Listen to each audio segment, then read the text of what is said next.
Hello, everybody. Welcome to Running Code, humor in South Texas law enforcement. I'm your host, T-Bone. With me and got in my back and always by my side, my partner, J-Man. J-Man, What's up, say man? hi to the crowd. Hi, crowd. He's very expressive. And new member of the cast, Jax. This is he decided he wanted to be in here for the show, so for the dog lovers, we decided to add a third party to the show. So you'll see him occasionally. He can't stand to be without attention. For those of you that do not know, new listeners maybe, or haven't figured it out yet, which would scare me, we do have a YouTube channel as well, so you can watch this also, not just listen to it, but actually watch the actual episode, and that's Running Code on YouTube. That's RUNNIN apostrophe space code. Don't confuse it with Running Code. It's Running Code. So, J-Man, today we're going to talk about how different agencies work together. And the hilarity that can sometimes ensue when you start mixing different agencies. Some don't mix well with others. Yeah. Some mix very well with others. Yeah. But my experience has been the former. They just don't mix well. And it's a different mindset, depending on whether it's sheriff's office or municipality or a federal agency or a state agency or maybe military law enforcement. Like last episode we talked about military police, and it can be hilarious at times. We don't always cooperate. We don't always work together. There's a lot of finger pointing. Sometimes something goes wrong when they're all working together. All of a sudden, it's you did it, you did it. People seem to think that we fight for cases. It couldn't be further than the truth. We try to push cases back off. Oh no, that's happened on your side. Like literally, He died over here, but he was stabbed on your side. No. That's yours. That's a homicide on your side. place where I work, there is a street that runs through three separate cities in the same neighborhood. Imagine, three cities share the same neighborhood, and one street runs through all three jurisdictions. Oh, that must be a nightmare. It is. It really is a nightmare. That's a jurisdictional problem. Then there's an intersection where half is on one side and half's on the other side. So we split an intersection with another Do jurisdiction. you guys have their frequencies? Yes. So Okay. like you can scan You have and stuff like that. what is it? I can't remember what it's called. Mutual Aid. Yeah, so it's a large mutual aid, which is like 4 or 5 agencies, including the military, and it's just funny. Yeah. It's real funny. It's annoying, but it's funny. So we have, as deputies, we have a different mindset than most municipal police agencies, and they definitely have they think they're better than us. Oh yeah. The thing is, we know we're better than them. The difference is because we start in the jail. And if you can survive working in that building for 2 to 5 years before you become a patrolman, you're going to be a much better patrolman. Know what you're doing now? There. You're kicking up dust. I'm not trying to kick up no dust. I'm just saying truth. And it's not their fault. It's their background. If you've never been in law enforcement and you go to a municipal police department and you go to the academy and go straight to the streets, you don't have a background of dealing with that like you would in the jail. That's You true. deal with it day in, day out. You know what their tattoos mean, what they say, what that means, all that. You have a grounding. Plus, they're the same people you're going to deal with on the street. You just deal with them there. They might not be armed. I say might because there's no guarantees even in jail. Oh yeah. But it's the same criminal. Mm-hmm. So you learn how to deal with them in there using your brain and your mouth first before you use your fists. That can only make you a better cop when you come out because it's the same concept. The concepts don't change just because you're inside the jail. Now you're on the street. It's still the same concepts of being able to communicate and talk to people and de-escalate when you have to and know when to fight. Sometimes you just going to have to fight. Regardless of how nice you're trying to be, some people just got to fight. Yeah. It is what it is. That is very They true. dictated the conversation, not you. You tried your best. So there is a distinct organizational thought process that is different between them. And then you got your state police, which, God bless DPS. Texas DPS, they're great. They're allowed to do their job without interference because they work for the director who works for the governor. That's it.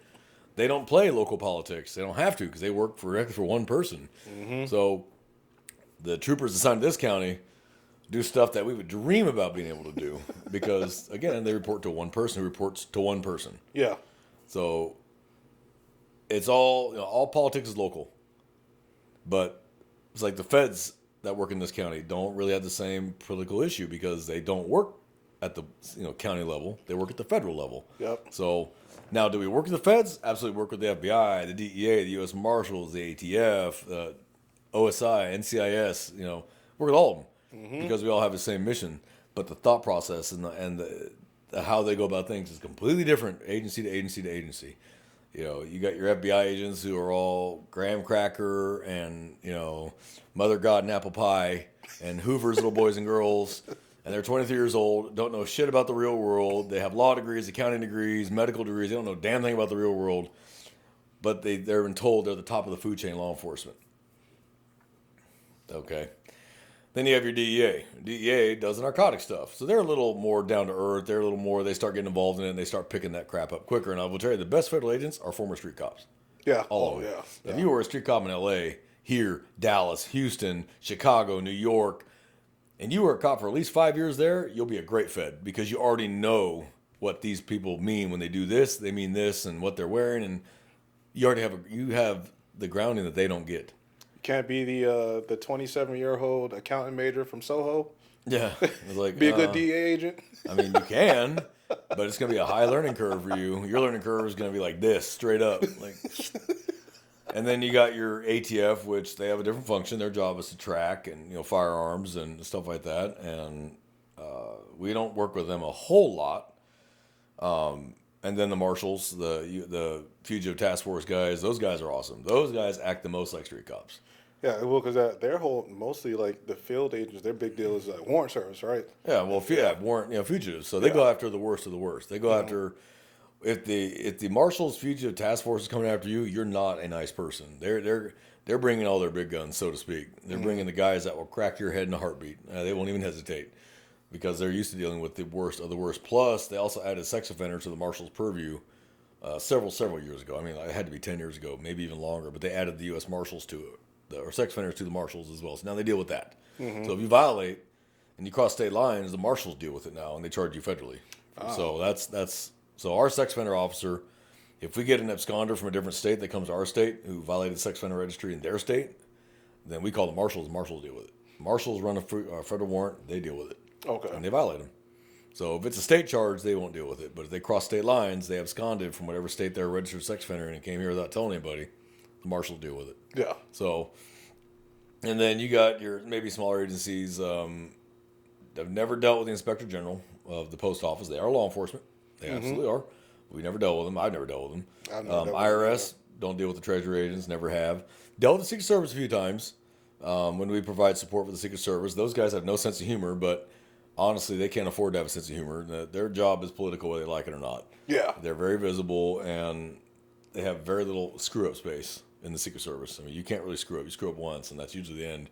And you won't be fired maybe, but you're going to go to some outposts in Alaska chasing counterfeiters. So you're no longer a protective detail. You're a street, investigator. So, and then you got your municipal agencies, large and small. Yeah. So you may have a small little agency that maybe only has a population of 15,000. Up to all the way, you got Austin size, Dallas, Fort Worth, Houston, San Antonio, El Paso, Amarillo. That's pretty decent sized population, or Midland or Odessa. That's got a huge population. And their mindset might be a little more run and gun. And then you have your county mounties. So constitutionally, the only required law enforcement in any county is the sheriff. Yeah. Municipal police departments are not required and can go away, and the sheriff would just have to take over all law enforcement in that county. Because the sheriff has three responsibilities.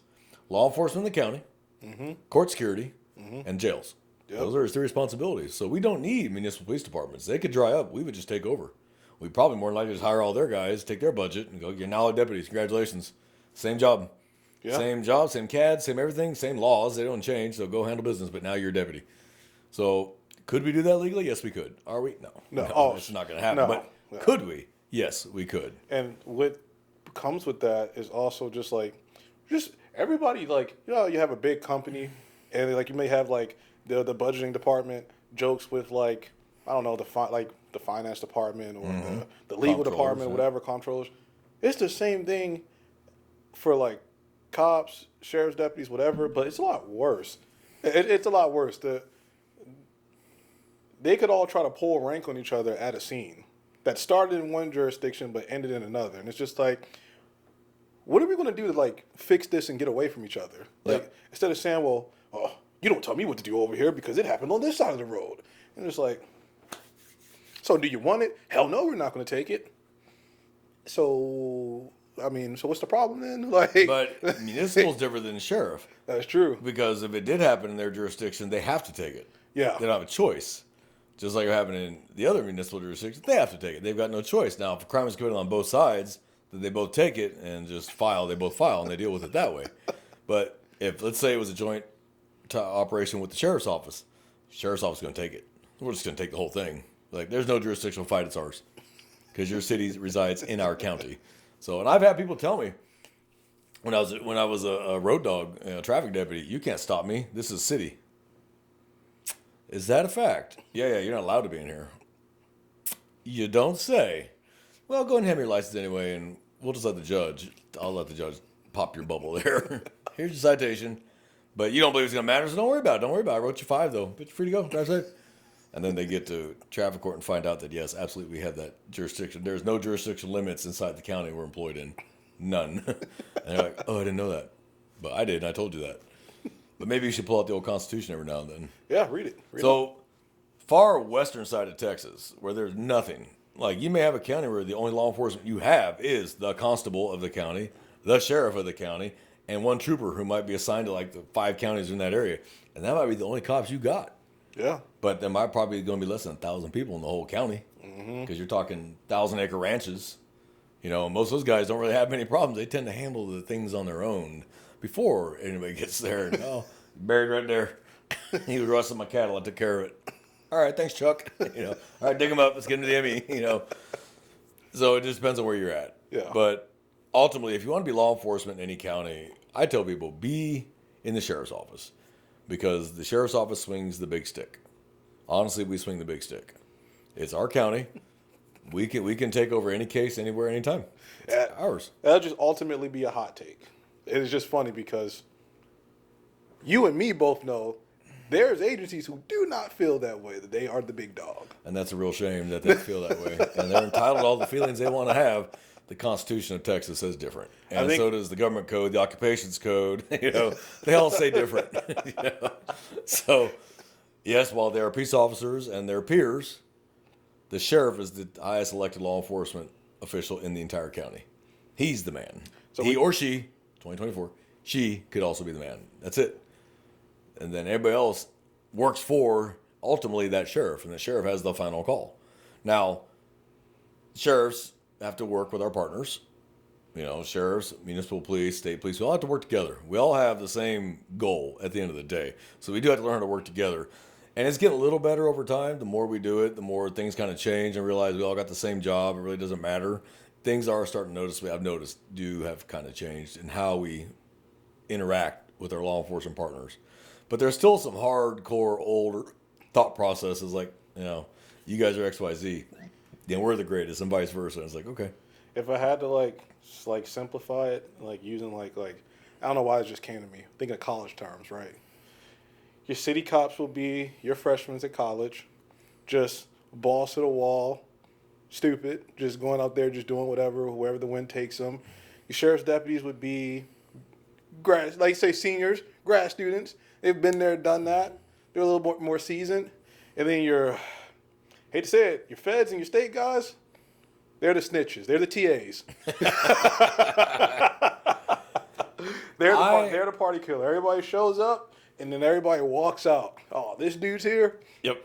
Bah. Well, state police has a reputation. They don't mess around. They're very much the fuck around and find out. Oh, so Texas DPS? Yeah, they're not in that category. Yeah, they don't play. They're not in that category. I lump DPS in with Florida Highway Patrol, Georgia State Police. Them boys do not play around. And the Arkansas boys. And Arkansas. They don't mess around. They're going to do their job, whether you like it or not. And even CHP in California does their job. Mm-hmm. Them boys don't play either. Most state police agencies don't play. Yeah. Most of my family is in Montana. The Montana State Police boys do not mess around. They will not play no games with you. They're going to manhandle you real quick if you get stupid. But that's most police agencies or state agencies. Yeah. Again, because they answer to one person who only answers to one person. So I remember when South Dallas really exploded in violence several years ago. The mayor asked the governor for help. The governor sent in DPS. I remember that. And they sent in several hundred troopers into South Dallas and said, get control. They got control all right. And they went through South Dallas like a sky through the wheat. I mean, they just chopped heads left, right, and center. And people were complaining they were too rough. They're making too many arrests. Too many traffic stops. And then, of course, pursuits from the traffic stop, and they crash. And DPS is like, I didn't make them run. I think the mayor wanted them out too. The Like when mayor they saw wanted them out, and the yeah. governor said no. So they were there like 6 weeks, but they made like 12,000 arrests A lot, yeah. and recovered a ton of guns and drugs and locked up a bunch of gang members, and the crime rate went like a stone. It dropped. I was like, yeah, because they went in there and did their job, and the poor Dallas cops are like a little more hamstrung. Like, we're not allowed to do that. And they're like, you are legally, it's just your agency's not letting you. Big difference. You're allowed to do what we're doing. Your agency won't let you. So for those that don't realize it, there's laws and there's policies. Mm-hmm. So is it legal to shoot out tires of a fleeing car? Yes, it is. Are most agencies going to allow it? No, they're not. Absolutely not. But state police typically will shoot out your tires. They're trained to do it, and we'll pull it right next to you, and they'll take a shotgun right to the tire and blow it out. Can they legally do that? Yes, they can. Can my agency do it? No. Can yours? Absolutely Hell no. not. You will be fired because our policy says that's a no-go because that is considered deadly force. Yeah. So, and because you can hit a speed bump at the wrong moment and the gun comes up and you hit somebody. I mean, Yeah. it does happen. So, I mean, it's one of those things that you have to be training it. You have to have the right set of conditions. Everything has to just fall together to do this. Kind of like spikes. The right conditions have to run together to throw out spikes. You don't just wing spikes anywhere you feel like it. There's got to be certain conditions that got to be met. So it's one of those things that it's an option and it's legal, but most agencies aren't going to allow it because it's just it carries a danger that they're not willing to take. But the state police, like, we don't chase motorcycles, and I'm sure your agency doesn't chase motorcycles either. State police here chases motorcycles and will absolutely chase you on that bullet bike. I've watched them go through Houston 130, 140 chasing a motorcycle. I was like, I was like, God, that must be nice. And they were flying down the highway, and DPS allowed to do that. So we could do that too. We're just not going to because if they crash, more than likely that will be fatal on a motorcycle, and then the family blames us because their son hit the gas. Yeah. Well, he could have pulled over any time. He wasn't not stopping because he had a burned out brake light. Okay, there's other reasons he's running. Now, with bullet bikes, could be they just don't want to run because they think it's funny, and they put a GoPro on, and they want to get views, and they run from the cops, not realizing either they realize it's a felony and don't care, or they don't realize it's a felony, and they just don't care. Like, oh, okay, well, whatever, whatever, it's all fun and games until you crash, and then all of a sudden it's a problem. I was on the highway the other day, and there was a guy trying to bait an officer into chasing him. I was watching him, and he was on a bullet bike, no plates. I already knew he was going to be a runner just by the fact he had no plates. He had a GoPro on his helmet. And he kept egging the officer on, weaving in the lane in front of him. Then he'd floor it and then come back and kept looking back and trying to motion the officer. And the officer just kind of ignored him, just kept driving. See, that's a time waster. It's funny because the narrative is I bet you that guy will not post that footage though. Hey, look at me fail at baiting an officer to chase me. Yeah, because it didn't work. What's the point, bro? So it's Go a about your waste. business. Yeah, it's a waste of footage. The officer took the next exit and just got off the highway. Go home. And then the guy passed me. He looked over me, and I just went. He gave me a thumbs up, and I just did this. And he kind of like, oh, he doesn't agree, and he took off, and I just laughed. Go ahead and stick. I was like, please run to the back of this 18-wheeler ahead of us. Just boom, problem solved. Hey, call an officer back over here. But the officer never hit his lights. They wouldn't be able to arrest him anyway for evading because he never turned on his lights. He just wasn't going to be baited. He just wasn't going to. He's like, no, we're not allowed to, and I'm not going to bother wasting my time. What you do in those situations, if you see someone doing that, just follow him. Eventually, if you drop back, he'll get off, fall into a gas station or something. That's when you pull up. All right, come here. He didn't have a license plate back on the highway. I need a driver's license to prove insurance. Now the kid's going to run. He's going to run on foot, and you just tow the bike. Yeah. Oh, well, he didn't come back. I'll take his bike.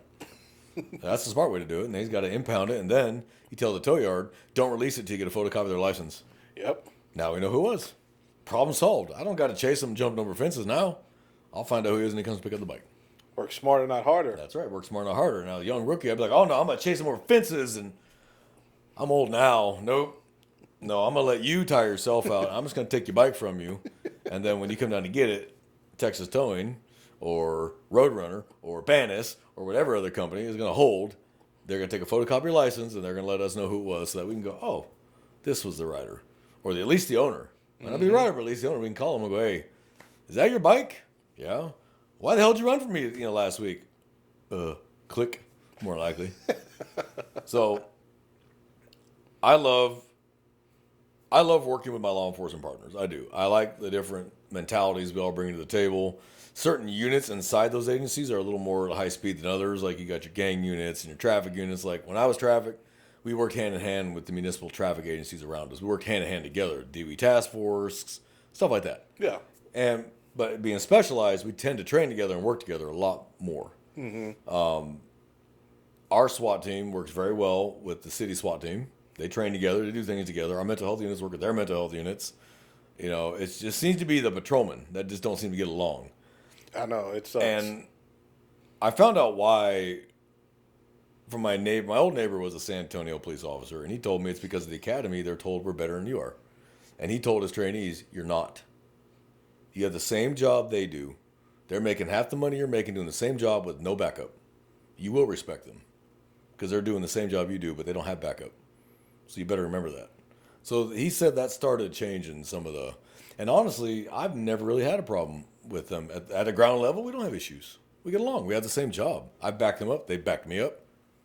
You know, we roll up on a neighbor. They're chasing somebody around the neighbor. We pop in. Y'all need help? We switch their frequency to help them out. We all have the same goal. We all have the same job to knock down the crime rate, to arrest offenders. I don't see the issue with working together. I think we should work together. The more you work together, the better you have an understanding, and the better you can actually go your goal of controlling the crime, which is rising. Yeah. Because isn't that the ultimate goal, to lower the crime rate? Yeah, should be anyway. So let's work together. But a lot of that is just institutional. It's just always going to be institutional. And I'm willing to bet you most counties and city, it's going to be that way. Yeah. Now, where I'm from, Northern California, city and county work very well together. They go to the same academy. Mm-hmm. Like, it's the same academy for both agencies, and then they split off where they're going to go. They use the same frequencies, same dispatchers, same CAD, same report system, same everything. And they work together. That's the problem here. Too many different academies, number one. Yep. All the municipalities want to do their own thing. Different report writing system, different dispatchers. From everybody, because I guess the idea is, well, we got the latest and greatest here, and that gives us a leg up on everybody else here, the way they do things. Mm-hmm. It could be appropriate, but it's not as efficient. Come here. They use it as selling points. But kind of sucks when you got to switch over 8 channels to find out what's going on for a place that's literally like half a block over on the other side. I mean, you can't put everybody on the same channel. That's not going to work. That flat out is not going to work. If you have a large agencies, you're not going to be able to just... You're stepping on each other's traffic. If you got to close the air because of a pursuit, or you're clearing a house, or you're fighting with somebody, there's 50 other people that need a case number. They're about to get into some shit. Yeah. They need help. Yeah. And then you got the channel closed. You forgot to open it. You know, so that doesn't work. Yeah. But, and for any San Antonio police listen to this, I love y'all. I get along very well with them. I work with them. I've dealt with rookies that maybe had kind of some of that attitude, but the older ones, the older officers that I've worked with stomped that quick. Yeah, it's not helpful. Like, hey, But I am friends with a lot of fellow officers in that agency, and we get along just fine. Mm-hmm. But those are a little older, a little more seasoned, where they understand that we really do have the same job. It doesn't matter what uniform we wear. At the end of the day, our commission card says the same thing, Texas. Yeah. So it doesn't matter who you're paid by. It matters who you serve. Mm-hmm. And you serve the citizens of the county or city you work in. That's it. That's your job. And you may not always like your citizens. You may not always like the people in that county or that city or whatever. But guess what? At the end of the day, it doesn't matter. Your personal feelings don't mean shit. Mm-hmm. You give them the same service. Easier said than done. You get more flies with honey than vinegar. You know, so if you call law enforcement, and we've had it, where they call 911, and then they want to scream and cuss at you when you get there. I'm like, you called us. Yeah, I don't like the police. Okay, that's fine. And you don't have to, but you called us. So what can I do for you? Wow, this is bullshit. I don't even know why I called you. Okay, well, then we'll leave. Well, I called you, you're not helping me. What do you need then? Tell me what you need. And then finally they tell you what you need. And you're like, okay, that's civil. I'm going to give you the phone over to the civil courts. Oh, you just don't want to help me? And away they go. It's like, oh my God, dude.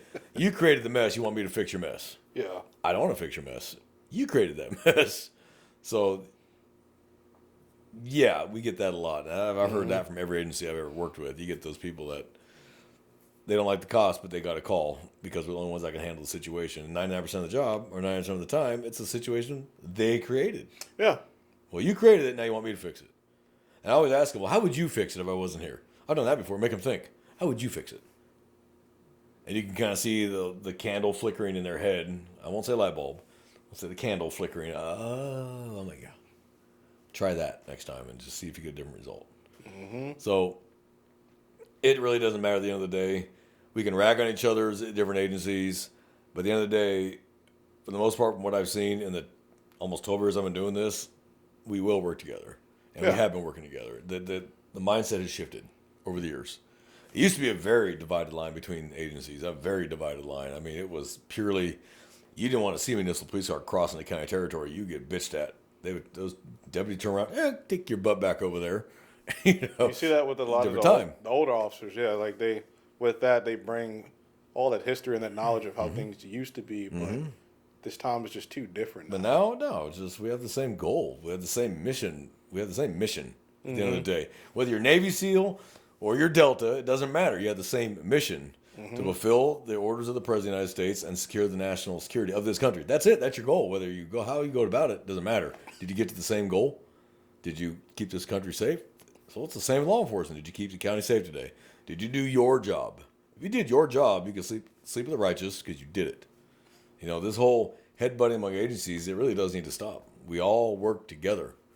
You may get a podunk, little town. That doesn't make him any less a cop than you. That's just by virtue where he works. Help him out if you know something he doesn't know. Right. Give him a hand. I don't know how many times I've pulled up and helped the smaller agencies that need. Yeah, what do you need, man? I got you. Let me give you a hand. What do you need? Toe sheets. I got you. Whatever. We're here to work together, but he's going to remember that next time I need help and I'm in his city. Yeah. And he's going to pull up. I need backup, and that's going to be the one pulling up because my guys are 10 miles out further, and he's right down the street. He's going to pull up. What you got? Hey, detain that guy. Right. Just detain him real quick. And it's mine. It's all mine, but hey, detain that dude for me. They'll cuff him, throw him in their car. And then I can go over there and go, hey, man, what's the deal, X, Y, Z? And then by the time my guys start showing up, you can transfer him to that dude, and you can take off, brother. Appreciate it. Yeah. Thanks for coming. Or stick around or whatever and give me a hand or whatever. At Line Pursuits, I've assisted other agencies. I get in behind them. I'm number 2, and I'm calling it. Leaving them, freeing them up just to follow the car. Right. And it's still their arrest. It's not mine. But I'm going to assist them, and I'm not going to let them do a felony stop on a fleeing vehicle by themselves and go, oh, it's not my agency, so, hey, I can't help you. Wrong answer. Wrong answer, because that'll be me one day. And anybody with a gun, help me, please. Because I don't know what's in this car. It could be 4 gangbangers with Uzis or one just scared teenage gangbanger who's like, oh, my God, what do I do? Yeah. I don't know. Until I know, I'd like as many guns. What's the rules of gunfight? Bring all your friends with guns, too. bring your guns, and let's figure this out. And then if it turns out to be nothing, great. Appreciate the help. Have a good day. So that's my foot stomp on working with other agencies. It's fun to talk shit with each other, but at the end of the day, we have the same job. Yeah. And we got to work together. Yeah. I may not be a fan of every officer from every agency I've ever ran into. There are some that are just assholes, and even in my own agency. It is what it is. But I don't have to like you to work with you. If you can do your job, and you have integrity, then I'll work with you. We're not going to go hang out after work and bang back beers. But if you need help and you call, I'm going to be there. If I need help and I call and you'll be there, that's all I ask for. Do your job. We don't got to be friends. So, unfortunately, some people can't separate personal from professional. Yeah, no. And it creates issues. They show up and they're running their mouth. You're looking at your camera like, really, dude? See it all the time. Yeah, you're looking at your camera like, this whole conversation is being recorded. Like, you need to stop, dude. Very, very bad example of that is, this happened like some years ago. I don't really remember what state both of the agencies were in, but the jailers were told not to process city arrest and to process the county guys' arrests first in the state and let the city guys come in third. And it literally caused the city guys to block the Sallyport entrance to the jail. And then sergeants from both agencies started bickering with each other, even threatening to fight each other. Insanity. And then the big wigs had to be called in the middle of the night because this all happened at night. And how does that look to the citizens of that county and city? And you got really? This is who we have? They can't get along? You got deputies and officers, tone outs. You heard like 2 tone outs. They had a burglary in progress, but the deputy could not leave because the sergeant from the city agency told them to block the exit in the entrance so nobody could get in. This is the stupidest thing ever. Stupid on the detention officers inside, but they're only, I guess, just following orders. Even dumber on the guys outside to realize, hey, this is stupid. We should let our bosses take care of this. Yeah, let the chief get with the sheriff or vice versa, or the chiefs talk to each other, whatever. Like, we're not involved in this. Problem is, they made themselves involved. Yeah, and then it's just dumb. It went like at least like local. I say it went past the local level. Now you got major news outlets, and maybe not all of them, but you got one or 2 of them picking it up, and they're running with it. And now the agency gets a bad look, and all of law enforcement gets the black eye. It never just starts and stops with that one department for that one officer that did something stupid. And somebody's camera was on. And if I were that news agency, I would ask to do a Freedom of Information Act for that camera footage. Oh, yeah. And you're going to hear crap that no sheriff or chief is ever going to want publicly out there. And how'd that make you look at the end of the day? Stupid. Yeah. Because ultimately what you did was hurt the citizens. Yeah. Because those tone outs and those officers couldn't go. Those deputies could not leave for those toned out calls. That's dangerous. That's incredibly dangerers now. Yeah. So now you are putting citizens in danger because of your personal bickering. Yeah. So yeah, if I were the sheriff and the chief, boy, that would have been a bad night. I'd have been coming down on everybody. My goodness, that's horrible. Yeah. Well, That's what happens when agencies, the bickering is so bad that they just choose to like let it the affect feelings. them. Yeah, let the professionally. feelings take over the professionalism, and then you have dumb things like that. That's utterly amazing. Mm-hmm. That's a very sad story, actually. That really is, because that breaks my heart to hear that. It was crazy, like just watching like the news story and then the body camera footage, because there were several officers and deputies who had the cameras running. Oh, I'm sure the deputies turned their cameras on. Like, oh no, we didn't do anything wrong, and we're not following the sword for this when it doesn't make the news. We didn't do it. You know? Yeah. So it was just city officers not even being allowed to bring the prisoners in because the master control at the county jail told them you're not coming in, and they just kept them out in the vestibule area. You know who's really suffering there is the guys working booking, because when they do finally allow them to come in, they ain't gonna have a choice. They're gonna get overwhelmed. Mm-hmm. It's gonna be 60 at one time. You're like, what the fuck? Mm-hmm. And you're telling those officers getting back out to do their job because they got to process their prisoner, and they can't release the prisoner until he's in custody. I heard some of the prisoners got released. They got released, and they just filed it large. File large. Yeah. Because of the. You know what? Get out of here. Yeah. Like, what? That's utterly ridiculous. Yeah. Somebody got fired there for that. Oh. Somebody lost a job for that. Oh, yeah. And they needed to, Yeah. honestly, because that's juvenile. It's asinine. It's infantile. It's dumb. Well, listeners, now you can see why maybe sometimes you hear stories like that from deputies or officers or state police, and now maybe it gave you a glimpse as to why that happens. It doesn't make it okay. Yeah. At the end of the day, we got to work together. And if you took anything I said as me disrespecting any of those agencies I mentioned, I do not. I love them and I work with them, so please don't take it that way. I don't need to be canceled in cancel culture. So They're gonna see your call sign on the cat and cancel you. cancel me. That's right. They cancel me. The whole culture of I didn't like what he said, so now I'm gonna go cry about it. And like a cry like a girl Kwon Do is everyone's favorite martial art anymore. So, listeners, we hope you enjoyed today's show. We're trying to catch back up, like I mentioned last episode. We're trying to catch back up, bring some more content to y'all. We have some things down the road that we may end up bringing out as well. We just have to kind of get in place for that, and there's some stuff we got to do to get there. But we're trying the best we can to keep y'all as entertained as best we can, give you something to listen to, and maybe give us some glimpse into the life of law enforcement and how it really works and what we really think. At the end of the day, though, we work for you, citizens, and we're going to do our job to protect you as best we can. But we're always going to try to find the funny in it because humor, I think, really helps. It lowers my stress levels when I laugh. So you got to find the funny. So, J-Man, you got anything else to add? No, all good. Well, brothers and sisters, please stay safe out there. Take care of each other. Watch your backs. And serve your community with pride and wear that badge with pride and honor. And you'll never have a problem. You'll be able to retire and get fat and play golf every day like the Lord intended. There you go. So from T-Bone and J-Man here at Running Code, we wish everybody to have a great week. And we're out here. Yep.